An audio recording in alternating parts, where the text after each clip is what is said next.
గత కొన్ని రోజులుగా బ్లాగ్స్ చేయటం లేదు. కారణం యూఎస్ ప్రయాణం. యూఎస్ వచ్చి 2 days అయింది. సో 2 days నుంచి పెడదాం అనుకుంటున్నా, బతికించా. ఇవాళ అనుకోకుండా ఇలా బయటికి రావడం వల్ల కొంచెం బయట అన్నీ కూడా కవర్ అవుతాయి, ప్లస్ మీ అందరితో కూడా కొంచెం మాట్లాడినట్టు ఉంటుందనేసి ఇవాళ పెడుతున్నా. ఈ రోజులన్నీ పెట్టనని రోజులన్నీ హబిల్ యోగా అయితే మానలేదు.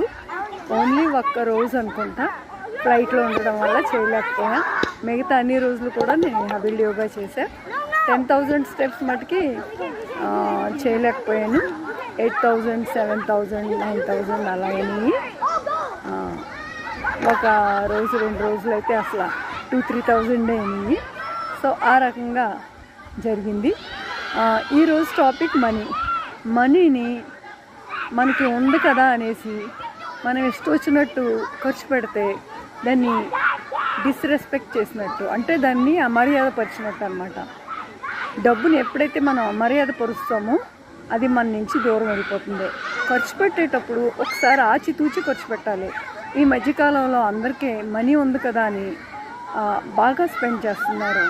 అంటే అవసరం ఉన్న దానికి లేని దానికి ప్రతి దానికి ఖర్చు పెడుతున్నారు. మనం ఖర్చు పెట్టేటప్పుడు ఒక్కసారి ఆలోచించాలి, ఇది ఎంతవరకు అవసరం, ఇది నిజంగా ఈ మనీని మనం స్పెండ్ చేస్తున్నాం, ఇది అవసరమా? మనీ కూడా ఒక రీసోర్సెస్ ఎవరివి కాదు, రీసోర్సెస్ అందరివి.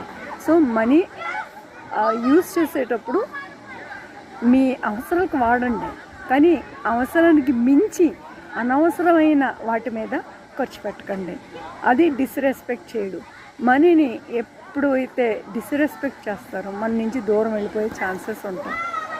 మనీని డిస్రెస్పెక్ట్ చేసి మాట్లాడడం కూడా తప్పు. ఐ హేట్ మనీ అనేదాన్ని నేను. సో నేను దాని పర్యవసనం చాలానే అనుభవించా. ప్లస్ ఇష్టం వచ్చినట్టు ఖర్చు పెట్టడం అంటే అనాలోచితంగా. ఇప్పుడు ఇది నాకు నచ్చింది, వెంటనే కొనేసేదాన్ని. నిజంగా దాని అవసరం ఉందా, అది నేను ఎన్ని రోజులు వేస్తానో, దాని మీద అంత మనీ స్పెండ్ చేయడం అవసరమా, ఇవన్నీ ఆలోచించేదాన్ని కాదు. కానీ ఎప్పుడైతే నేను కొంచెం మనీని రెస్పెక్ట్ చేయడం, ఆలోచించడం మొదలుపెట్టాను, చేతిలో డబ్బులు ఉండడం మొదలైంది. సో నా ఈ పర్సనల్ ఎక్స్పీరియన్స్ అందరితో షేర్ చేస్తే అందరికీ మనీ పట్ల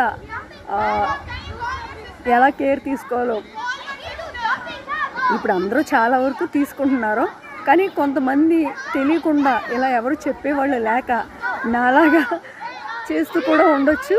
వాళ్ళకి ఎంతో కొంత హెల్ప్ అవుతుంది. నా ఎక్స్పీరియన్స్తో నేను చెప్తున్నా, ఎప్పుడు కూడా మనీని డిస్రెస్పెక్ట్